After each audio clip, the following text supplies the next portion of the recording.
अध्याय 7 कक्षा 12 का इंटरफेरेंस नामक चैप्टर के बारे में आपको बताने जा रहे हैं। इंटरफेरेंस, तरंगों का इंटरफेरेंस। आपने टेलीविज़न चैनल पर सुना होगा कि एक एंकर दो प्रतिवादियों को बैठा करके और जब उनसे क्वेश्चन करता है तो एक किसी पॉइंट पर बात होती है तो एक आदमी जो कहता है उसका कुछ लोग या तो सपोर्ट होता है या विरोध हो जाता है। अब आप ध्यान दीजिए, किसी कण का किसी क्षण परिणामी विस्थापन उस क्षण के में अलग अलग तरंगों द्वारा उत्पन्न विस्थापनों के सदिश योग के बराबर होता है। इस सिद्धांत को तरंग के अध्यारोपण का सिद्धांत कहते हैं। जैसे मान लीजिए कि सोर्स ऑफ लाइट S1 और S2 ये पार्टिकल P से एक निश्चित दूरी पर है, इसकी दूरी कम है, इसकी दूरी ज़्यादा है। अब यह तरंग जो चल रही है आप देख रहे हैं इस तरीके से, एक इसका हिस्सा ऊपर की ओर जा रहा है, यह नीचे की ओर जा रहा है। यह आकर के इस पॉइंट P पर टकराएंगे। तो आप ग्राफ के हिसाब से देखिए ध्यान से, अगर आप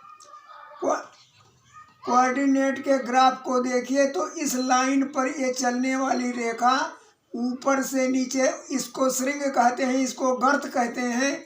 श्रृंग और गर्त की तरह बढ़ रही है। श्रृंग पर जो है इस दूरी को हम धन से मेजरमेंट करते हैं और इस दूरी को हम ऋण से मेजरमेंट करते हैं। अब मान लीजिए P बिंदु पर S से निकलने वाली किरण P बिंदु पर आकर पहुंची और P बिंदु पर वो इसका श्रृंग पड़ रहा है, ऊंचे वाला पोर्शन पड़ रहा है और इधर नीचे वाला पड़ रहा है। इसको धन और ऋण से जब जोड़ेंगे तो परिणामी अध्यारोपण, परिणामी रिजल्टेंट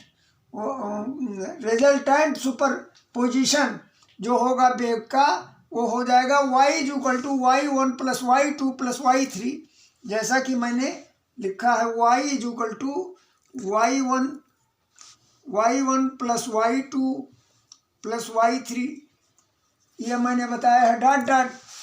अब दो तरंगों का व्यतिकरण, interference of the two waves, दो तरंगों का इंटरफेरेंस व्यतिकरण, जब समान आवृत्ति की दो तरंगों के बीच अध्यारोपण होता है।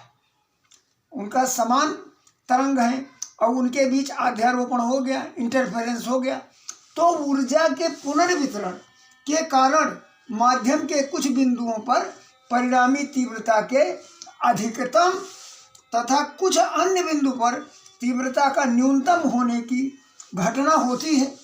इसे व्यतिकरण कहते हैं। व्यतिकरण को समझने के लिए समझ लीजिए कि कभी कभी घटनाएं उस